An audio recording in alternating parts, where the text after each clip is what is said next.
उपसर्ग।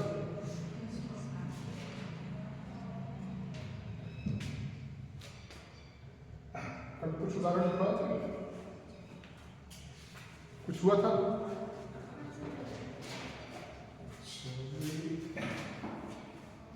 ऐसा करते हैं,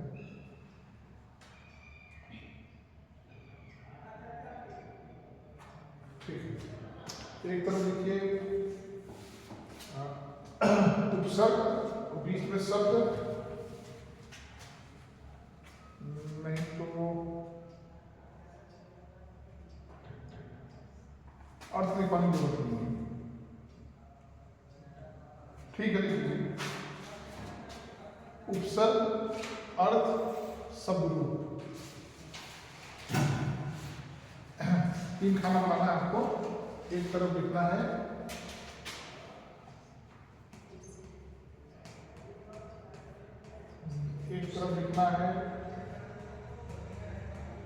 उपसर्ग, उसके आगे लिखना है अर्थ, उसके आगे लिखना है शब्द रूप।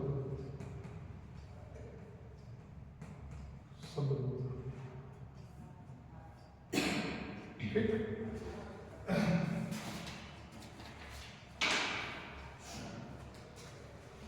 उपसर्ग में लिखिए अति। अति,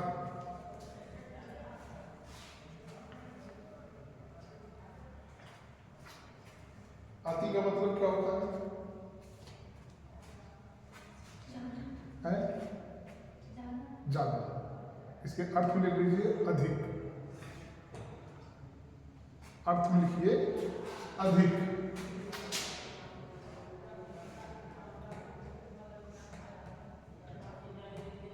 अब इससे शब्द रूप क्या क्या बनेगा? शब्द रूप बताओ कुछ। अति सुंदर मतलब अति आवश्यक, और अति अति उत्तम, प्रति उत्तम होता है, अति उत्तम होता है। ठीक, चलिए लिखिए दो तीन रोमी फाते इसमें। अतिरिक्त, देखिए जो आसान वो नहीं लिख पाएंगे, जो आप लोग को आ रहा है, जो नहीं आ रहा वो लिखना है। अतिरिक्त,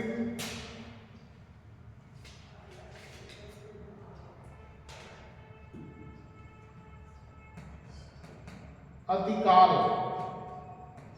अतिरिक्त, अतिकाल, अत्यंत, अत्यंत, अत्याचार, अत्याचार, अतिक्रमण, अतिक्रमण, अत्युक्ति,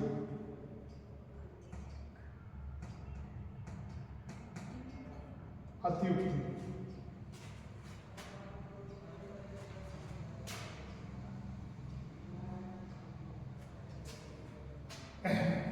और भी बहुत सारे होंगे।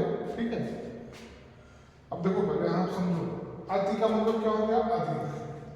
ठीक, अतिरिक्त, अतिकाल मतलब सब में एक ज्यादा की बात कर रहा है।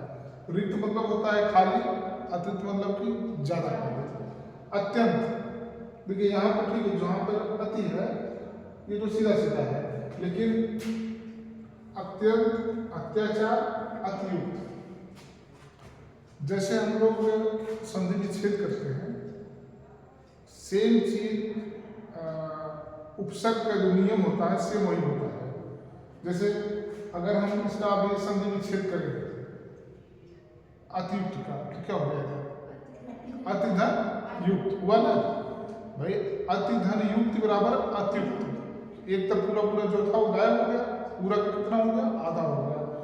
अगर हम अत्याचार की बात करें तो क्या हो जाएगा?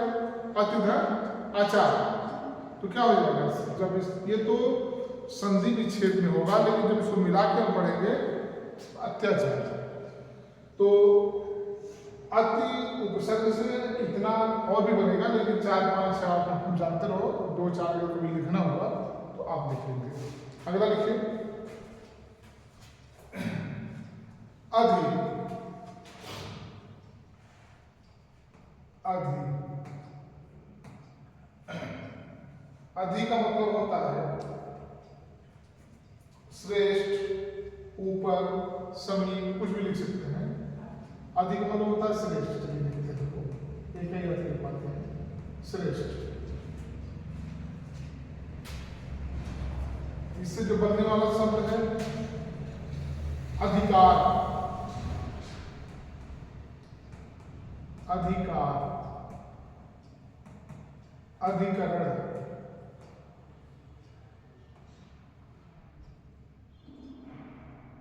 अध्यात्म, अध्यात्म, अध्यक्ष,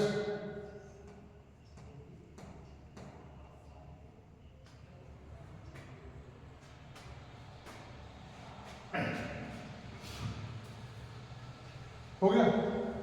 इसमें कुछ कठिन नहीं करना है।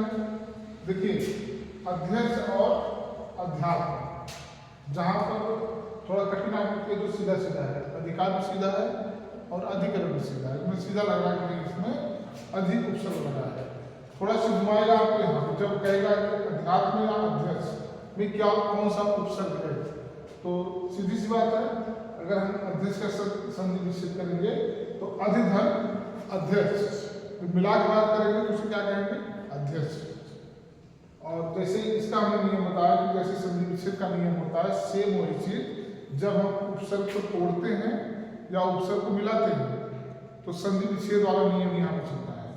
आधा अध्याय को पूरा अध्याय हो जाएगा, तब हो जाएगा, इस तरह के नियम है। अगला लिखिए अनु। अनु इसके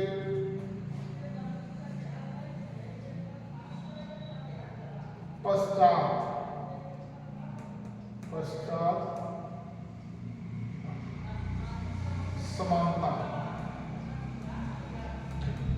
समानता। इससे क्या क्या हो जाएगा, अनुशासन, अनुशासन, अनुकरण, अनुचर, अनुचर, अनुक्रम, अनुक्रम, अनुरूप,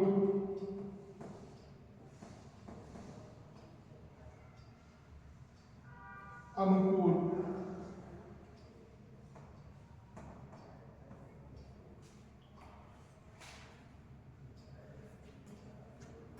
अनुवाद,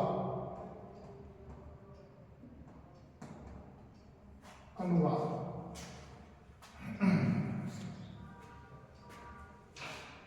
इसमें कोई शब्द है जो कठिन लग रहा है या जिसका अर्थ मैं बताऊं? मुझे लगता है कि ये जो हम लोग यहाँ पे अर्थ लिख रहे हैं ये थोड़ा सा कंफ्यूज कर दे रहा है। जरूरी है इसको लिखा ना? मुझे भी लग रहा है जरूरत नहीं है, क्योंकि यहाँ पे इससे कोई बहुत मतलब नहीं। कारण ये है कि इसके कई अर्थ होते हैं, हम लोग लिख एक ही रहे हैं, तो फिर यहाँ से हम टैली नहीं करेगा तो आप थोड़ा सा दिक्कत आएगी आपको। मतलब जैसे अभी हमने लिखा है अनु, अनु का मतलब होता है पश्चात, क्रम में, समानता कई होता है। हम आपको एक लिखवा दे रहे थे, तो अभी आगे से हम लोग क्या करेंगे, इस कॉलम को खत्म कर देंगे, दो कॉलम चलेंगे। देखो पढ़ने का सबसे बढ़िया तरीका यही होता है कि किसी चीज को, जैसे जो चीज़ें उलझाऊ उसमें से पहले कठिन को हटा दो, मतलब जो आपको नहीं समझ आ रहा उसको हटा दो, पहले जो चीज़ें आप कर सकते हो वो अच्छे से कर लो। तो मुझे लगता है कि मुझे लगता है कि जब हम लोग इसको तीनों हम लोग भी पढ़ते थे एक साथ तो चीज़ें थोड़ी सी कठिन हो जाती थी। तो अभी हम क्या करेंगे, आगे से इस 20 कॉलम को खत्म कर देते हैं। हम लोग सिर्फ उपशब्द और शब्द रूप को पढ़ेंगे। इसमें कोई शब्द ऐसा है नहीं होगा जो नहीं समझा रहा आपको या किसी को? मुझे लगता है सब समझ आ रहा होगा। बताओ सारा ना? ठीक है, जो कठिन आपको लगे तो उसको बताओ। अनुच्छेद का मतलब होता है जिसको कहते हैं नौकर, दास, ठीक है, उसे कहते हैं अनुचर। और अनुकरण का मतलब होता है किसी के पीछे पीछे वाला काम जो होता है वो आप करते हैं। अनुशासन मतलब ठीक है। अनुकरण भी मतलब क्या होता है, नकल करना। अनुकरण मतलब क्या होता है, नकल नकल करना। अनुकूल क्या होता है, अनुकरण और अनुकूल दोनों में अंतर है, क्या अंतर है? मतलब कॉपी करना। हाँ, अनुकूल मतलब कि अनुकूलन से समायोजन। कैसे समझेंगे? एक ही, हाँ मतलब किसी भी परिस्थिति में अपने आप को उसके प्रति अनुकूलित करना। कैसी परिस्थिति, हम जो जानना चाह रहे हो बताओ, वही यही अंतर है जो मैं जानना चाह रहा हूँ। तुम्हारे सेंस सही है, सही रूप में चल रही है, अर्थ भी आप सही बता रहे हो, लेकिन जो एक शब्द का जो सबसे प्रमुख अंतर है वो आप नहीं बता रहे हो। जैसी परिस्थिति हो उसमें ढल जाना है। जैसे हमारे पास गरीबी है तो उसमें ढल जाए। नहीं, ये समायोजन है। नहीं, आप हमारे कल्चर को सीख लो, ये समायोजन है। समायोजन ठीक है, बताओ फिर हम बता रहे हैं। सर जैसे मछली पानी में रहती है ना, हाँ, तो उसका शरीर उसमें रहने के अनुकूलित हो जाता है, उसको पानी की आवश्यकता होती है, ठीक है। देखो, अनुकरण जो होता है एक सामाजिक परिस्थिति होती है, और जो अनुकूल होता है प्राकृतिक परिस्थिति होती है। जैसे इस समय का मौसम हमारे शरीर के लिए अनुकूल है, ना तो ज़्यादा गर्मी है ना तो ज़्यादा ठंडी है ना। जब अभी गर्मी में जो टेम्परेचर 20-25 रहता है तो हमारे लिए अनुकूल रहता है, लेकिन जब 40-45 हो जाता है तो हमारे लिए अनुकूल नहीं रहता। अनुकूल का मतलब जो इसका मानक बनाया गया है वो प्राकृतिक चीज़ों से, पर्यावरण, जो तुमने बताया ना कि मछली पानी में रहती है वो ठीक है, लेकिन एक शब्द जो मैं तुमसे निकालना चाह रहा था वो तुम नहीं बता रही थी। चीज़ वही है, सेंस आप सही बता रही हो। अनुकूल का मतलब होता है कि जब हम अपने प्राकृतिक परिस्थितियों के साथ, प्राकृतिक परिस्थितियाँ, सामाजिक नहीं, जैसे गरीबी अमीरी ये सामाजिक है, ये प्राकृतिक नहीं है। प्राकृतिक क्या है हमारे यहाँ, 3, जाड़ा गर्मी बरसात हो गया। प्राकृतिक मतलब वातावरण। जब हम उस हिसाब से अपने आप को ढालते हैं, जैसे हमें पता है कि अभी सर्दी आने वाली है, तो हम लोग धीरे धीरे क्या कर रहे हैं, अपने मोटे मोटे जो कपड़े रखे हैं अब क्या करेंगे, इन्हें निकालेंगे हम लोग। फिर क्रम पहले इन्हें निकाला जाएगा, फिर ये निकाला जाएगा, फिर वो निकाला जाएगा। भयंकर ठंडी आएगी तो जब कुछ काम नहीं करेगा तो हम लोग आग का सहारा लेंगे ना। तो हमारी जो शरीर है, जैसे नेहा ने बताया कि मछली पानी में रहती है तो वो उसके साथ अनुकूलन कर लेती है, क्योंकि उससे मछली को पानी की आवश्यकता होती है। मछली को आप बाहर निकालेंगे मछली मर जाएगी, ठीक। लेकिन हमारे आपके साथ हम लोग क्या है, सब में अनुकूल कर लेंगे। हम लोग पानी में भी तैरते हैं, हम लोग गर्मी को भी झेल लेते हैं, हम लोग ठंडी को भी झेल। कुल मिला करके अनुकूलन में प्राकृतिक शब्द का इस्तेमाल होना चाहिए कि जब कोई प्राकृतिक चीज हो, चाहे वातावरण हो, जब हम उनके साथ अनुकूलन करते हैं या उनके साथ तालमेल बैठाते हैं तो उसी क्या कहा जाता है, अनुकूल। और जो बात समायोजन की होती है, समायोजन का मतलब ये होता है कि उसमें पर्यावरण का कोई रोल नहीं होता है, वो हमारे आपकी इच्छा शक्ति के ऊपर डिपेंड करता है। जैसे मान लीजिए कि हमें आपका कोई चीज़ अच्छा लगा, चाहे बोलना या आपको मेरी कोई बात अच्छी लगी, जब हूबहू आप हमारी चीज़ों को ग्रहण कर लेते हैं तो आपका जो व्यक्तित्व है वो खत्म हो जाता है, फिर हमारा व्यक्तित्व आपके ऊपर हावी हो जाता है। तब ये होता है कि हम समायोजित हो गए। मतलब या ऐसे समझो, ये तो व्यक्तिगत हो गया, या आप ऐसे समझ लो कि अगर आपको मान लीजिए दिल्ली जाना हो या कहीं आपको बाहर रहना हो, भी चलिए आप अमेरिका चले गए। अब आप वहाँ गई, यहाँ के कल्चर में वहाँ के कल्चर में बहुत अंतर है, ठीक है। यहाँ हम लोग कोई बड़ा आता है तो पहले क्या करते हैं, पैर छूते हैं, वहाँ गले मिलते हैं, ठीक। यहाँ हम लोग अपनी भाषा में बात करते हैं, वहाँ अंग्रेजी में बात करेंगे। तो आपको क्या होगा, समायोजन करने में समय, वहाँ प्राकृतिक चीज़ों का मतलब नहीं है, ये कल्चर की बात बता रहे हैं। तब उस चीज़ को सीखने में, अपने आप को ढालने में आपको क्या लगेगा, ठीक, समय लगेगा। अभी जैसे तुम प्राची को फोन करोगी तो पूछोगी क्या है, वहाँ से फोन करोगे तो व्हाट इज दिस, होगा यही ना, हु आर यू। तो ये क्या होगा, जब आप वहाँ के कल्चर में समायोजित हो जाओगे तो प्राची से नहीं पूछोगी कैसी हो, तो फिर वहाँ वाला लैंग्वेज यूज करोगे। ये होता है ना, इसे क्या कहते हैं, समायोजित हो जाना, समायोजन जिसको कहते हैं। ये आप किसी कल्चर को भी ग्रहण कर सकती हो, उसको भी समायोजन कहेंगे। किसी आइडियल व्यक्ति को जिसको आप पसंद करते हैं, चाहे वह कोई भी हो, अगर उसके गुण को आप ले लेते हैं, वो भी एक तरीके का समायोजन होगा। ठीक, तो इस तरीके से समायोजन में सामाजिकता होती है और अनुकूलन में जो पर्यावरण या प्राकृतिक चीजें होती है वो शामिल होती है। क्लियर हुआ? बाकी ये अनुरूप और अनुरूप है, इधर ऊपर सही है कि बताइए इसको। ठीक है, जो आपको कठिन लगे बोलना आपको। आगे लिखिए, अप,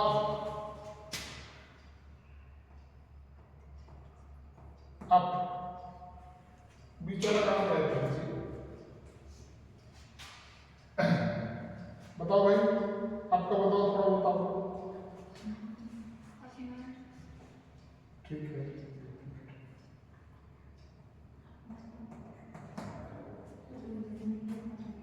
क्या हो जाएगा, अपमान और अपशब्द, अपशब्द, अपहरण है, अपराध,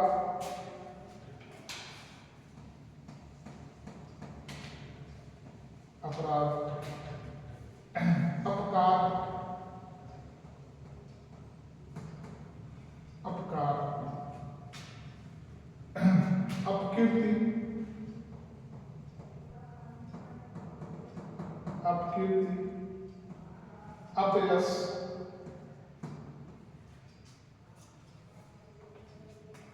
अपव्यय,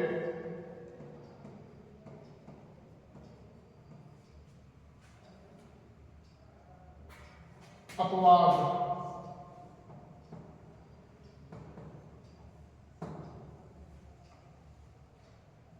अपकर्ष,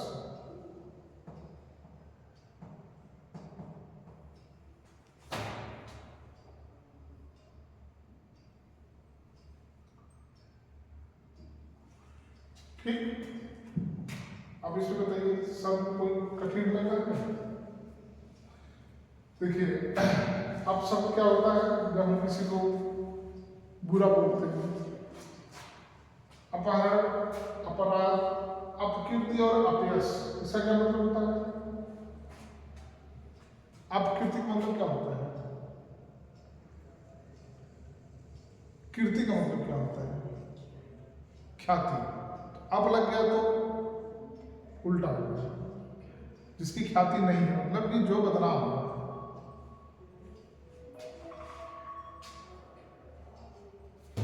ठीक, अपव्यय का मतलब क्या होता है? अपव्यय का क्या मतलब होता है? नहीं पता है?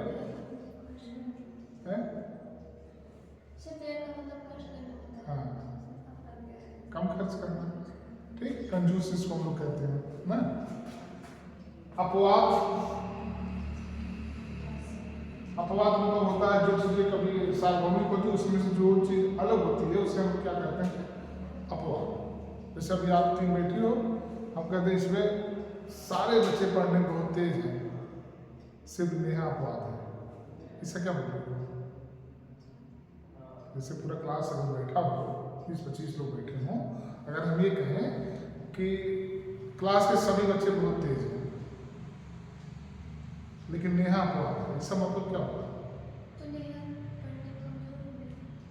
ठीक हुआ ना, जो चीजें सब में समाहित हो लेकिन जो चीज उसके बीच में रहने की वजह रहा हुआ व्यक्ति या वस्तु जो उससे अलग होता है।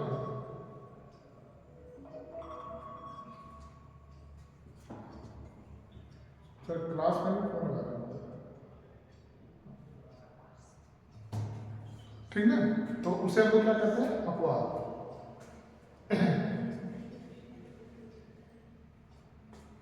अपकर्ष, अपकर्ष मतलब यह होता है कि जिसकी स्थिति बहुत ऊपर से नीचे आए हुए चीज को हम क्या कहते हैं? अपकर्ष। एक उपकर्ष होता है जो ऊपर जाता है, ऊपर जाने के बाद जब कोई नीचे आता है, जैसे मान लीजिए कि आप कोई नौकरी कर रही हैं, तो एक तो आपका क्या होता है? प्रमोशन होता है, ठीक? आप पता लगे प्राइमरी मास्टर से आप हेड मास्टर हो गई, तो ये क्या हो गया? ये उपकर्ष हो गया। अब पता लगा घूसखोरी में अगर आप पकड़ी गई, सस्पेंड हो गई, तो क्या हो गया? अपकर्ष हो गया। ऊपर से नीचे आना अपकर्ष होता है, ठीक? और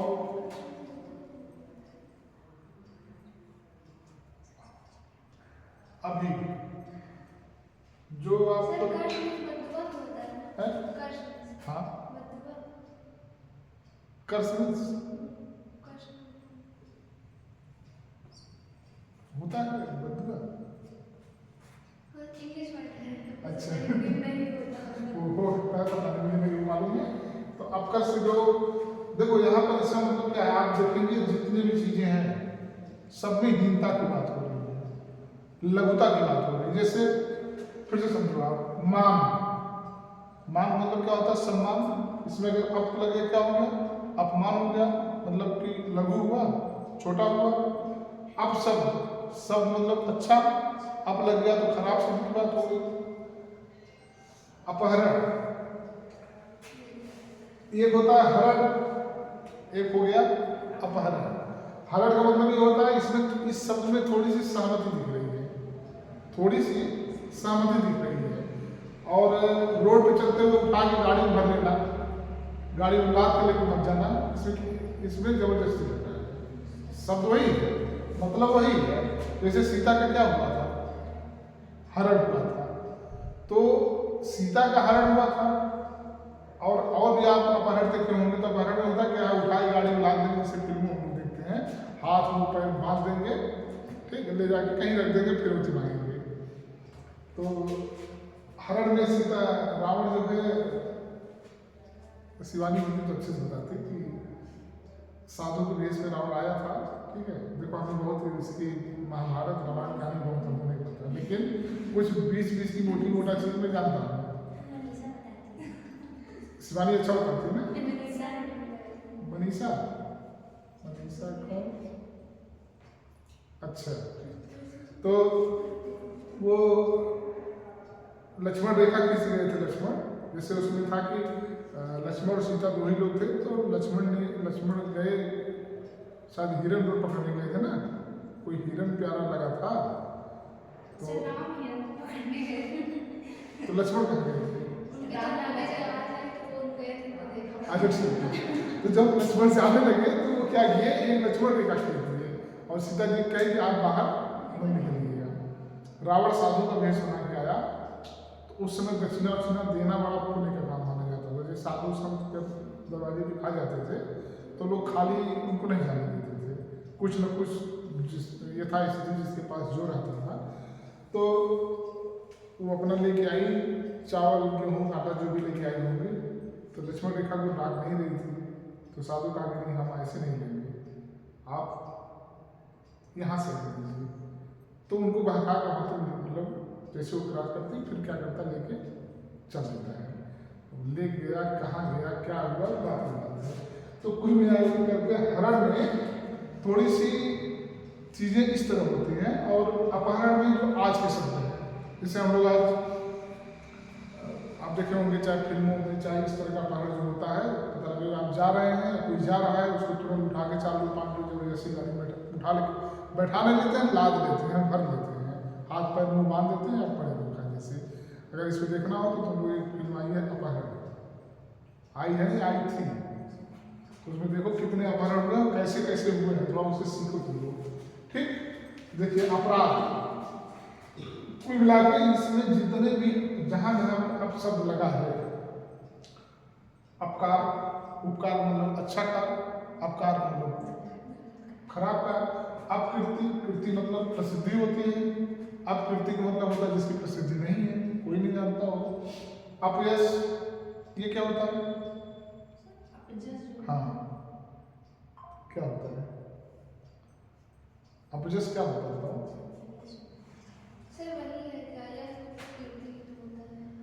अपयश क्या होता है? एक उदाहरण सही बताओ, 3 में से कोई आप बताओ। ये गांव की बहुत अच्छा शब्द है और बहुत व्यवहारिक शब्द है। सर जैसे जो कार्य ना किया है कोई, फिर भी उसको बोलते हैं तो जैसे आपके द्वारा या आपके माध्यम से कोई ऐसा कार्य हो जाए जो कि दुखदायी हो, उसे हम कहते हैं अपजस। जैसे मान लीजिए कि अभी अगर आप खेल रहे हैं, ठीक, खेल खेल में आपके द्वारा किसी बच्चे का हाथ पैर टूट जाए या कोई चोट उसको लग जाए, तो ऐसी चोट लग जाए जो ठीक ना हो, तो कहा जाता है ना कि ये अपजस हमारे ऊपर लग गया, या इसी के साथ हो गई, या ठीक। अभी जैसे आला उदल की कहानी आप लोग जानते हो, आल्हा उदल। सर नाम सुने हाँ, तो आल्हा उदल जो आल्हा जो थे वो चाचा थे, उदल जो थे उनका भतीजा था। तो ये मेला देखने गए थे, तो मेला देखने गए थे तो उस समय एक कहाँ की रानी थी जो है, उदल से बहुत मतलब उदल को देखी इनकी सुंदरता से तो बिल्कुल मोहित हो गई। तो क्या करी कि इनको उसमें जादू से जो है क्या कहते हैं, तोता बना करके पिंजरा भर में खा लेंगे, ठीक, उदल को। भाई देखो वो वाला प्यार था कि नहीं कैसे जाओगे, हम पकड़ ले जाएंगे, कबूतर बना देंगे, कौवा बना देंगे, ठीक। तो भाई अब अपहरण तो कर नहीं सकती थी, ये भी एक राजा के पुत्र थे, तो अपनी जादुई शक्ति से ठीक है, ये तो अलग बात हो गई। फिर जब आला घर पे आए तो बताया कि भाई ऐसे ऐसे मामला हो गया, तो उनके ऊपर क्या लग गया, अपजस लग गया कि आप मेले में हमारे लड़के को ले गए थे, वो खो गया। तो इस तरीके की जो कोई ऐसा कार्य जो कि मतलब कि समाज के हिसाब से गलत होता है, उस तरीके से आपके माध्यम से कोई काम होता है, तो उसी को हम कहते हैं अपजस। और ये अपजस आपको जिंदगी भर झेलना पड़ेगा, कहने के लिए हो जाएगा ना। तो इसी को कहा जाता है, हम लोग बोलते हैं अपजस, लेकिन इसका जो शुद्ध रूप होता है अपयश होता है। अपव्यय का मतलब कम खर्च करना। आप देखे होंगे इसके बहुत सारे उदाहरण हैं, कुछ लोग विभ्राट खर्च करते हैं, कुछ लोग खींच खींच के खर्च करते हैं। तो ये हो गया और अपवाद और अपकर्ष। अगला लिखिए अभी।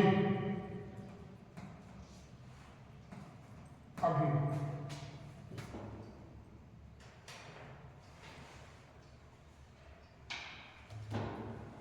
देखिए अभिमान,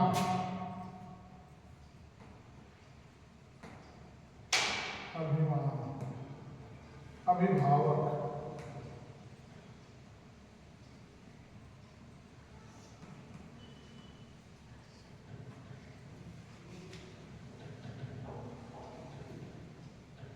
अभिशाप,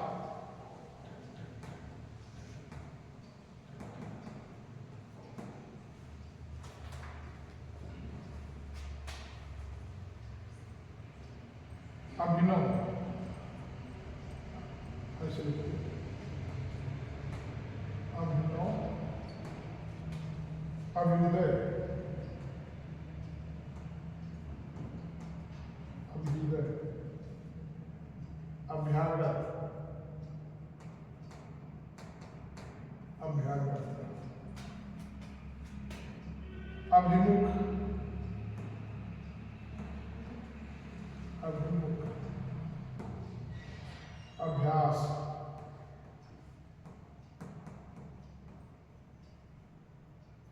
अभिलाषा,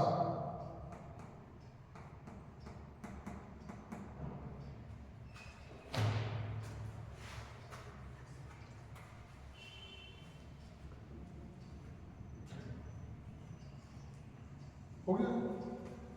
देखिए अभी अभी का जो अर्थ होता है, अभी का अर्थ हो जाएगा कि एक तरीके से अधिक की बात करता है, जिसे सम्मान की बात करता है, प्रतिष्ठा की बात करता है। तो अभिमान का मतलब क्या होता है? अभिमान का मतलब क्या होता है? घमंड।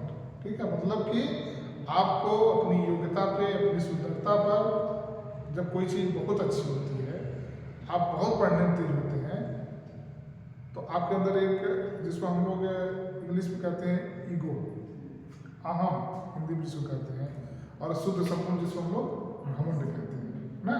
चाहे वह आपका व्यक्तित्व की बात हो, चाहे सुंदरता की बात हो, चाहे कोई भी ऐसी चीज़ हो, चाहे आर्थिक सामाजिक कुछ भी हो, जब आदमी के पास ज़्यादा हो जाता है, जैसे अभी गाँव में देखिए जिसके पास पैसा ज़्यादा हो जाता है तो उसके पास घूमना जाता है, वो किसी कुछ नहीं समझता है ना। तो छोटे मोटे लोग के यहाँ जाता भी नहीं है। तो ऐसी बहुत सारी चीज़ें हैं। तो ये हो गया अभिभावक, मतलब जिसको हम लोग गार्जियन कहते हैं। अभिशाप, अभिशाप का मतलब ये होता है कि मतलब कुल मिला के अभी लगा है कि अधिक की बात कर रहा है, ठीक। जैसे अभी मैंने बताया ना वहाँ पर मान लगा था, तो अपमान माइनस की बात कर रहा था, ये सब ज़्यादा की बात कर रहा है। अभिनव मतलब जो बहुत अच्छा होता है, अभिनव किसको कहते हैं, जो बहुत देखने में सुंदर हो। अभ्युदय, अभ्युदय का मतलब कि जो जिसका उदय हो चुका हो। अभ्युदय मतलब जिसका उदय हो चुका, मतलब वो भी अपने चरम पर है, सबसे ऊपर है। अभ्यागत मतलब जो आ चुका है। अभिमुख मतलब जो आपके मुख के बिल्कुल सामने हो। अभ्यास मतलब कि अभ्यास, जैसे कोई जब आप काम करते हैं, जब पूरा पूरा आपका अभ्यास हो जाता है तो आप अपने काम में क्या हो जाते हैं, पारंगत हो जाते हैं, एक्सपर्ट हो जाते हैं, होता है ना। जैसे अभी अगर आपको पेपर, कोई कंपटीशन का पेपर देना हो तो आप क्या करेंगे कि लेते हैं वो साफ पेपर, जिसको हम क्वेश्चन बैंक पहले कहते थे, तो आप खूब सवाल लगाए, खूब प्रैक्टिस करते हैं, यही होता है ना। अभ्यास करते हैं तो आप क्या होता है, बिल्कुल ऑब्जेक्टिव क्वेश्चन में आप बिल्कुल पारंगत हो जाते हैं, क्या हो जाते हैं, एक्सपर्ट हो जाते हैं। तो जब आप कोई एग्जाम देते हैं तो ये कॉन्फिडेंस आपका बढ़िया हो जाता है और आप कम से कम 200-500 सवाल हल करके जाते हैं, तो आपके लिए क्या होता है, बेहतर होता है। तो कोई भी काम हुआ, जब आप किसी भी कार्य को बार बार करते हैं तो आपका अभ्यास हो जाता है, और जब अभ्यास आपका हो जाता है तो आप उस काम के एक्सपर्ट हो जाते हैं, पारंगत हो जाते हैं। और अभिलाषा का मतलब क्या होता है, इसको तुम बताओ, स्वतः तुम बताओ, अभिलाषा का मतलब क्या होता है?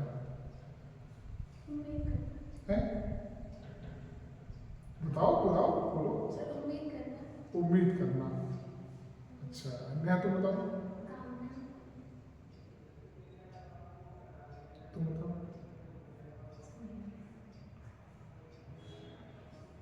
स्वाति ठीक बताई है, लेकिन इसकी चीजें होती है, अभिलाषा मतलब इच्छा,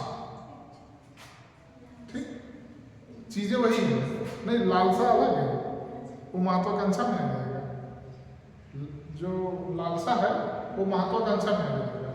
अभिलाषा का मतलब होता है इच्छा, ठीक है। अगर हमारी इच्छा है, हम किसी कामना कर रहे हैं, मतलब कुल मिला के ये इच्छा में जितनी ये अच्छाई की बात कर रहा है। जैसे इच्छा हमारी ये है, अगर हमें कोई पूछे कि आपकी इच्छा क्या है, जो कि अभिलाषा में है, दो चीजें हैं।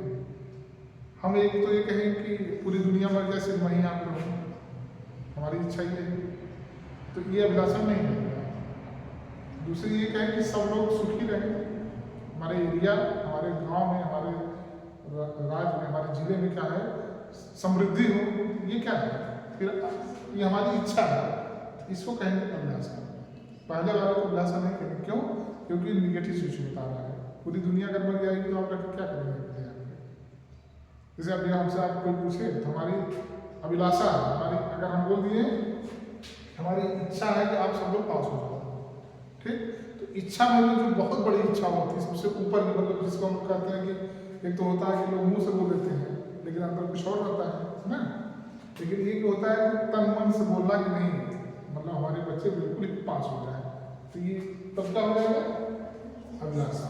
मतलब अभिलाषा शब्द में फिर इच्छा चीज जो चरम होता है सबसे ऊपर का, भाई जैसे हमने कहा कि धीरे से अगर हम कहते हैं हमारी इच्छा है कि आप लोग पास हो जाओ, इसमें थोड़ा सा संदेह लग रहा है, इसमें 80% जा रहा है, 20% कोई मामला जरूर हो रहा है। लेकिन अगर हम कहते हैं हमारी अभिलाषा है कि आप सब पास हो जाओ, तो बिल्कुल ये फिर 100% हो गया। मतलब कुल मिला के आप जो इसमें इसका जो अर्थ आ रहा है, सभी शब्दों का अपने अपने क्षेत्र में सबसे ऊपर की बात कर रहा है, सबसे चरम की बात करें। चरम मतलब जानते हैं जो सबसे ऊपर की चीजें होती हैं उसे हम लोग क्या कहते हैं, चरम। तो ये चीज हो गया। अगला देखिए, आओ।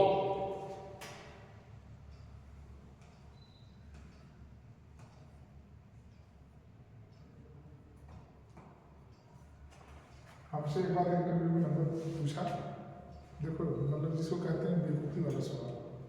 तो हमसे पूछा कि बताओ तो कहा कैसे कितना नंबर आपको दे दिया जाए, तो 50 का नंबर था। हम कहे कि सर 45 नंबर दे दीजिए। ठीक, 45 नंबर दे दिया और 2 नंबर से फेल हो गए। वहाँ हमें ये बोलना चाहिए था सर इतना दे दीजिए इतना से कि हमारा सिलेक्शन हो जाए ना। ये सब ये उसका जवाब मुझे ये देना चाहिए था। देखो ये सब क्या होता है ना, ये सब सीखने की चीज़ें हैं। ऐसा नहीं कि गलती मैं ही करता हूँ, लेकिन इस गलती से एक सीख मिली। जैसे अगर कोई आपसे इस तरह पूछे, अगर अब जैसे आपके पास अगर 5 रुपया है और कोई अगर आपको भी दिखा दे 10 गड्ढे नोट, आपसे कह दे कि प्राची बताओ कितना तुमको हम दे दे, तो तुम ये सोचोगे कि साला ये गड्ढे मिल जाता किसी तरीके से। जबकि उसके लिए सब उसके लिए ये है कि प्राची अगर आधा कहेगी तो इसको आधा दे दूँगा, लेकिन अगर वो ये पूछा कि प्राची कितना लोगी, अब प्राची खाल के दे सर 1 गड्ढी दे दीजिए, तो आपको 1 ही गड्ढी देगा ना। तो इसलिए कभी भी क्राइटेरिया निश्चित करने के पहले बहुत सोच लेना चाहिए। ऐसे शब्द बोलिए कि जैसे वो पूछा है कितना लोगी, तो सवाल कर दिया। अब वही सवाल आप पलट दो, सर आप जितना चाहें दे सकते हैं, तो हो सकता है हम 4 गड्ढी आपको उठा के देंगे ना। तो मतलब कि मेरा जो कहने का मतलब है कि ये मैं आपको बता रहा हूँ 2015 14 या 15 के बाद प्रवक्ता का इंटरव्यू था, सब कुछ हुआ। तो कहा कि सर ठीक है बताइए आप कितना नंबर दे दिया जाए, तो हम वही है। जबकि 48-49 भी मतलब जैसे मिलता है, जैसे उसमें 100% जैसे आपको बीडीसी में 25 में 24 दिया जाता है और 50 में 49 दिया जाता है, उसी तरीके से उसमें भी हाईएस्ट मतलब 50 में 49 दे सकती है वो। तो 48-47 कॉमन रहता है और हमें वही है। उसने कहा कितना नंबर आपको, 45 दे दिए, 45 दे दिया, सब बेकार हो गया। तो इसीलिए कभी भी थोड़ा सा इन सब चीज़ों से सतर्क रहिए। चलिए आओ, अवलोकन। अवलोकन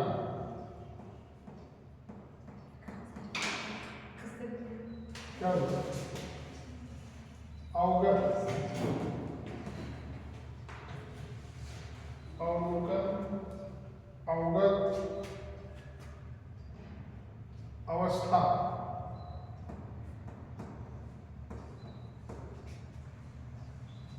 अवसान,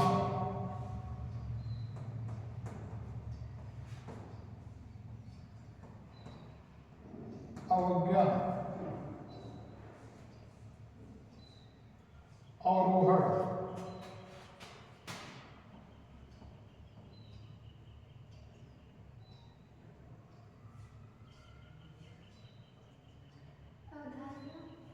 हाँ अवरोहण, अवतार,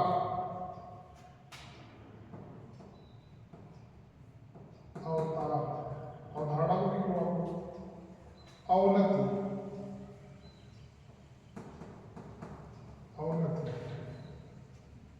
अवशेष,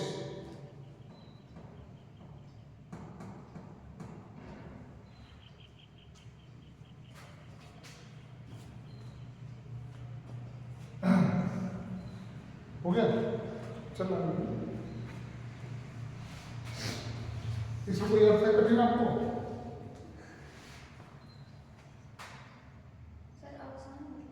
है अवसान मतलब समापन होता है। जब सूर्य हमारा जाने को तैयार होता है तो हम लोग कहते हैं दिन का अवसान हो गया। सूर्यास्त टाइम को हम लोग क्या कहते हैं? अवसान। मतलब जब कोई चीज़ समापन की तरफ होता हो, कोई प्रोग्राम चल रहा हो, जैसे भी हमारा क्लास क्या होने वाला है, ठीक है। तो जब कोई भी चीज़ हो, चाहे जो निश्चित तौर पर रोज चल रहा हो, जो भी चीज़ आप कर सकते हो, चाहे कोई प्रोग्राम हो, दिन हो, समय कुछ भी हो, जब वह अपने आखिरी चरण पर होता है तो उसे हम क्या कहते हैं? अवसान। मतलब समापन की हो। किसी बुजुर्ग को जो इसमें 85-80 साल का हो गया है तो उसके जीवन का अवसान चल रहा है। कब खटक जाएगा कोई भरोसा नहीं है। अब बताओ, अवज्ञा, अवरोहण, अवतार, अवनति, अवशेष, सब आसान है। अगर है कोई कठिन क्या बताओ? चलिए, आ,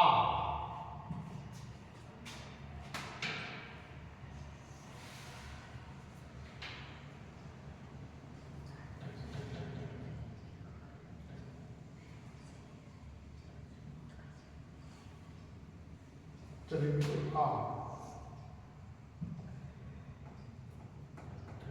आज क्या क्या हो जाएगा? आगमन, आगमन, आकाश, आकर्षण, पूरा नहीं लिखा है इसे, आकर्षण, आजन्म,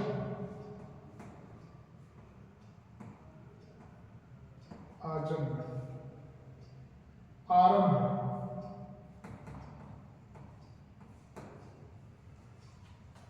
आक्रमण, आक्रमण, आजीवन, आमरण, आमरण, आक्रोश,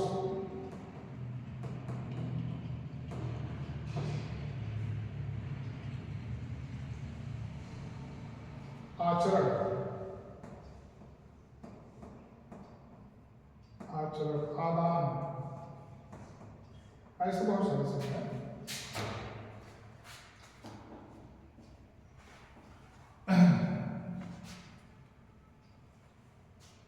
इसमें कोई शब्द, इसका मतलब क्या होता है? आजन्म, हाँ, इसमें हम लोग हो क्या लिख लेंगे ना, इसे हम लोग कह सकते हैं मरते दम तक।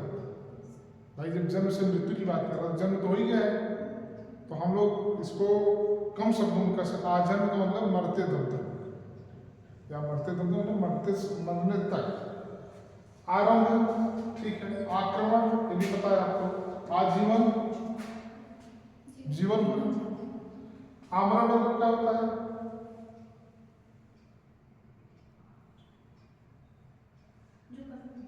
है जो कभी ना मरे। कौन है ऐसा जो कभी ना मरे? जिंदगी का पूरे दुनिया में यही एक सत्य है, ये एक सत्य है कि जो आया है वो जाएगा। क्या राजा क्या रंग की कहावत है ना। तो आमरण का मतलब होता है, जैसे देखिए ऐसे समझाएं तब आप समझ पाएंगे कि हम लोग धरना जाते हो, अपने धरना प्रदर्शन 2-3 तरीके का होता है। जैसे अभी मान लो कि हम बताएं आपको, हो सकता है आप भूल गई हो। जैसे ठीक है, अभी तो स्कूल आपके का बगल का है और आप लोग की संख्या कम है, तो नहीं कि यहाँ पर जैसे जो फीस बढ़ती है, जब प्रधानाचार्य मुर्दाबाद, प्रबंधक जी ये वाला बात, ठीक है। तो ये जब नारेबाजी होती है फीस कम करो, ठीक है, दुनिया भर की चीज़ें होती है ना कॉलेज स्कूल में, तो इसे कहते हैं अनशन। एक तो ये होगा कि फीस बढ़ गई, आप 25-50 लोग आए, यहाँ से प्राचार्य विपिन कुमार मुर्दाबाद, प्रबंधक जी मुर्जा, ये होता है ना, केवलापति मुर्दाबाद, दुनिया भर के नारे लगते हैं। ये क्या होता है? आप इसका विरोध कर रहे हैं। समझिए मैं कहना क्या चाह रहा हूँ। तो ये अभी आप क्या कर रहे हैं? आप नारेबाजी कर रहे हैं। ये अभी आप धरना नहीं दे रहे हैं, आप अपनी बात मनवा रहे हैं उससे, ठीक है। इतना कहने के बाद भी आपकी बात नहीं मानी गई, ठीक। फिर आप क्या करेंगे? धरने में बैठ जाएंगे। और धरने में कब बैठेंगे? सुबह 11 बजे से शाम 3 बजे तक। भाई उससे पहले आप बैठेंगे तो कोई मतलब नहीं, आप बैठे रहिए। जब कॉलेज बंद हो गया, कोई स्टाफ नहीं है, तो आप बैठ करिए क्या? कुछ नहीं। तो आप धरने में बैठेंगे कितना दिन तक? 4 दिन तक, 5 दिन तक। स्कूल कॉलेज खुलेगा, आप आएंगे, आप यहाँ ऑफिस में धरने बैठ जाएंगे। धरना एक तरफ आपका धरना चलता रहेगा, इधर क्लास चलता रहेगा। तो फिर भी आपकी बात नहीं मानी जा रही है, ठीक, इसमें सब कुछ होता है, आप खाएंगे पिएंगे। जब आप 11 से 3 आ रहे हैं तो खा के आएंगे और 3 बजे जाएंगे फिर खाएंगे। फिर भी आपकी बात नहीं मानेंगे तब आप कहेंगे कि अब हम आमरण अनशन में बैठेंगे। ठीक, तब तक खाना नहीं, जिसको हम लोग शुद्ध शब्दों में भूख हड़ताल कहते हैं। नाम सुने होंगे आप लोग, भूख हड़ताल। तो उस समय क्या होगा कि अब आप कहेंगे कि अच्छा 5 दिन हम धरने बैठे, मेरी बात नहीं मानेंगे, अब हम क्या करेंगे, आमरण अनशन करेंगे। तो आमरण का अर्थ होता है मरते दम तक, मतलब कि हम मरते दम तक अब यहीं बैठे रहेंगे। जब हमने कहा ना कि अनशन पे आप 10 से 3 बैठोगे, लेकिन जब आप आमरण अनशन चालू कर देंगे तो घर नहीं जाना है, फिर यहाँ टेंट वेंट लग जाएगा, बोरिया बिस्तर लग जाएगा, लोग गाएंगे आएंगे, उससे मतलब नहीं है। आमरण अनशन में जब तक मेरी बात नहीं मानी जाएगी हम यहाँ से उठेंगे ही नहीं। सर उसमें खाते पीते अब बता रहे हैं, पहले इतना समझ आ गया, वो बिल्कुल नहीं उठेंगे। 24 घंटे का मामला रहेगा। अब उसका मतलब तो यही होता है कि कुछ खा पीएंगे, सांकेतिक रूप से यही होता है। लेकिन उसमें ऐसा तो है नहीं कि 20 लोग बैठे हैं तो 20 एक साथ बैठे हैं और आप देख भी नहीं रही हो, तो बारी बारी से आते हैं, अपना खा पी के आ जाते हैं। कोई जूस पी लेता है, कोई मुड़ी घुमा के कोई मार लेता है, ठीक है। तो इसी को क्या, तो आमरण का मतलब भी हो गया एक तरीके से मरते दम तक। तो ये इस चीज के लिए है। जैसे जतिन दास की जो मृत्यु हुई थी लाहौर जेल में हुई शायद, इनका नाम सुनी नहीं? ये जब है जेल में जब ये थे लाहौर जेल में, तो उस समय क्या हुआ कि कैदियों के साथ जो है अमानवीय व्यवहार किया जा रहा था। जो उनको खाने पीने की चीज़ें दी जा रही थी वो बिल्कुल जैसे जानवरों से भी बदतर दी जा रही थी, जो भी रहा हो। तो इन्होंने कैदियों के साथ अच्छा व्यवहार, अच्छा खाने पीने की मांग की, तो इनकी बात नहीं मानी गई। तो ये क्या किए, ये आमरण में बैठ गए, मतलब भूख हड़ताल। उसमें आमरण शब्द नहीं था, भूख हड़ताल में बैठ गए। तो 64 दिन तक, कितना, 64 दिन की मृत्यु हो जाती है, मतलब 64 दिन तक इनकी बात नहीं मानी गई और 64 दिन तक ये कुछ खाए पिए नहीं। मतलब भाई आमरण में बैठे थे तो ये उस समय के थे कि नहीं खाए पिए। इस समय तो हमने बताया आपको ना कि पता लगा प्राची बैठी आमरण अनशन पे, स्वाति धीरे से आई उधर से पूरी सब्जी लेके पीछे जैसे पर लाती, और प्राची क्या है अपना मुंह लपेटी है, 2 पूरी डाल के बांध, ठीक। तो खा रहे हैं, जी रहे हैं। तो देखो उस समय का जो था, उस समय सब हर चीज़ें ओरिजिनल थी। जो कह दिए तो कह दिए, वहाँ पर गद्दारी नहीं होती थी। और यहाँ क्या होगा, यहाँ पर अभी जो होता है, अभी चाहे टेट का होगा, सुपर टेट, दुनिया भर के एग्जाम के होते हैं ना, यहाँ से यही चलता है। उसमें 1-2 ऐसे रहते हैं जो जानबूझ के बीमार हो जाएंगे दिखाने के लिए, अगर 3 दिन से खाया नहीं, इसमें ये हो गया वो हो गया। फिलहाल वो सब बात की बात है। आमरण का मतलब समझ आ गया ना, अब नहीं बोलोगे ना। आमरण मतलब भूख हड़ताल में जब बिना खाए भी या मरते दम तक आप, तो ये 3 चीजें होती हैं कि जैसे आप अपनी बात को मनवाने पर आप जिंदाबाद मुर्दाबाद करते हैं, फिर आप धरने बैठते हैं, फिर भी नहीं बात मानी जाती तो आप आमरण अनशन बैठते हैं, जिसको कि हम लोग क्या कहते हैं, भूख हड़ताल। और आक्रोश का मतलब मालूम होगा आपको। आचरण मतलब जो हमारा व्यवहार है। आदान मतलब क्या होता है, आदान मतलब क्या होता है, हाँ आदान प्रदान नहीं समझे ना। जब हम कोई चीज लेन देन करते हैं तो उसे कहा जाता है आदान प्रदान ना, चाहे कुछ भी हो।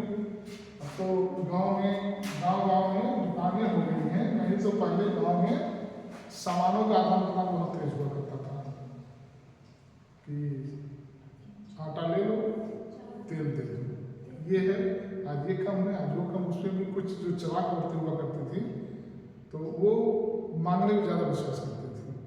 वो करती क्या थी, अपना बचा लो, ले लो, अपने तरीके से भैया एक आलू दे दो, ठीक है, तो उनका काम करता था। तो अब प्रदान की जब बात आएगी तब कहेंगे कि हमारे यहाँ तो इसी तरीके से एक औरत थी, तो उसके यहाँ कोई रिलेशन में आ गया था, तो पड़ोसी जो है उनके घर आई, तो जिसके यहाँ रिश्तेदार आया था वो खाना अपनी दी थी, तो दूसरी आई कही अरे ऐसे ही वो खाना देती, घी नहीं डालती क्या? अरे हमारे यहाँ घी नहीं है। कह रहे हमारे यहाँ बहुत घी है, आप कभी हो तो आप ले लीजिएगा। ठीक है, फिर कोई चीज़ आया उसके यहाँ रिश्तेदार, तो सोची बोली है यार तो घी मांगा मुझसे, तो गई कि जो रिश्तेदार आए घी वाले का, अरे हमारे कहाँ हमारे पास घी, हमारी बात ही घी जैसी है, घी नहीं हमारे पास है। तो गांव में आपको इस तरीके के लोग मिलेंगे, जब लेने की बात आएगी तो फटाफट जाके ले लेंगे, और जब देने की बात आएगी सीधा कर मेरे पास है ही नहीं है। हम लोग बगल एक लड़का रहता था, तो बगल बगल लड़के का खाना एक साथ बनता था, सुबह का और शाम वाला खाना दोनों अकेले के बनाते थे।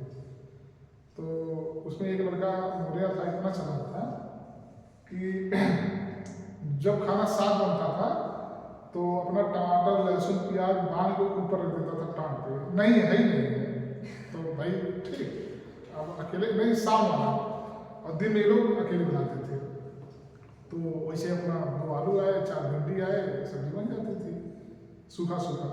और जब दोपहर में दाल चावल बनाता था तो बढ़िया, एक टमाटर पूरा दाल में, एक लहसुन से फ्राई करना, ये करना, मतलब सोचो शाम को नहीं होता था, और सुबह जब उसको अकेले खाना होता था तो सेम वही बातें हैं।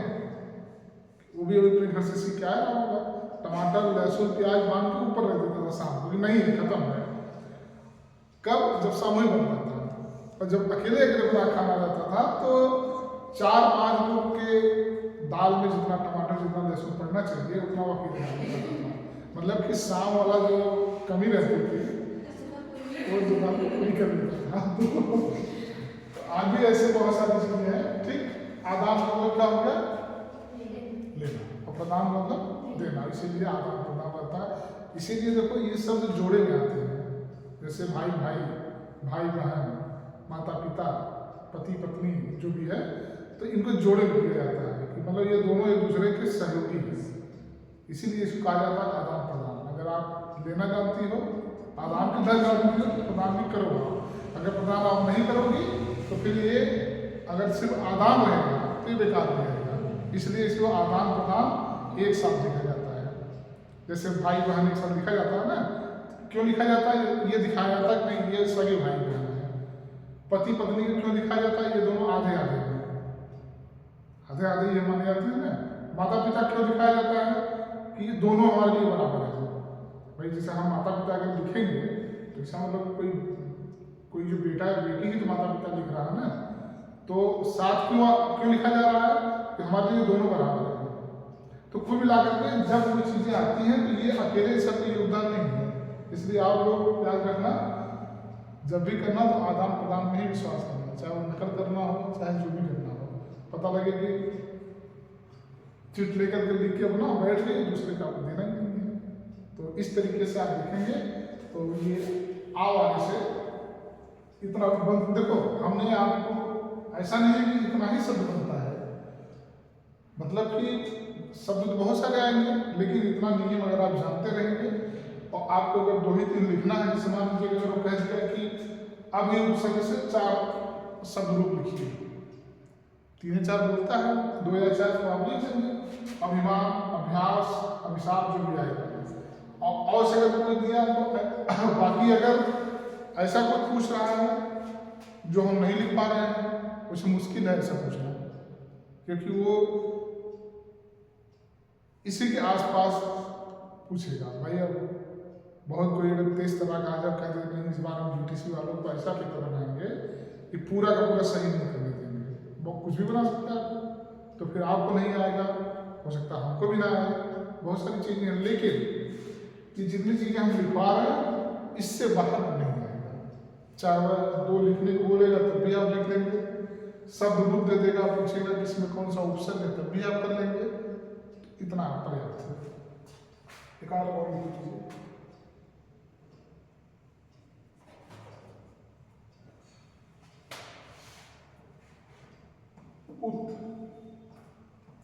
उत और उद।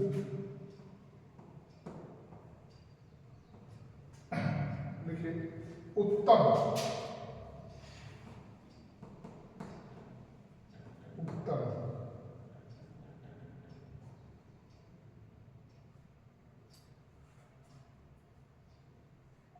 उत्कर्ष,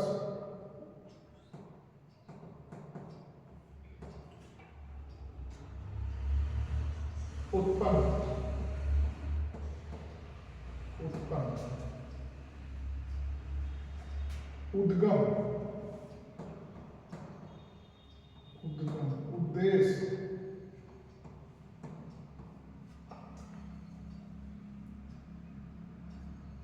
उत्थान, उत्थान, उद्भव, उद्भव, उत्साह,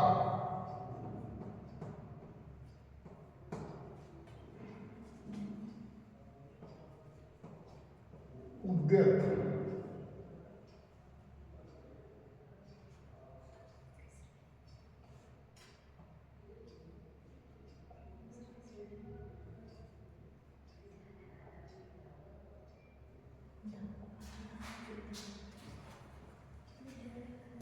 देखिए हो गया। देखो ये इससे दो दो शब्दों की बात किया गया है। जैसे कभी कभी होता है कि हलंत लग जाए, जिसका मतलब आधारता की बात कर रहा है और आधारता की बात कर रहा है, तो इससे क्या कर, जैसे उत्तर से क्या बन जाएगा, उत्तम, उत्कर्ष, उत्पन्न, ठीक है। उद से क्या हो जाएगा, उद्गम, उद्देश्य, ये उत्थान इसी में आ जाएगा, और उद्भव, उत्साह और उद्यत।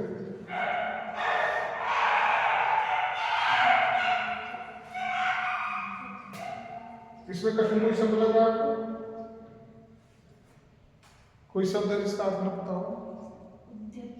है उद्यत मतलब उत्पन्न होना, कोई चीज जो उद्यत होता है तो उसे हम क्या कहते हैं, उद्यत मतलब कि जैसे शुल्क ले लो, अभी हमने वहां पढ़ा ना, क्या बताया अभी हमने उसको, औनत, उसी का जो विलोम हो जाएगा उद्यत। डूबते हुए सूर्य को हम लोग क्या कहते हैं, ठीक, औनत, और उगते हुए सूर्य को उद्यत।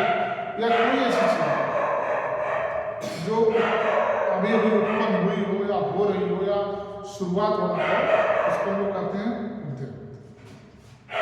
और उत्थान को पता ही होगा आपको, किसी चीज को ऊपर उठाना, उत्तम अच्छा, उत्कर्ष मतलब ऊपर उठना, उत्पन्न मतलब जन्म लेना, उद्भव मतलब भी वही हुआ,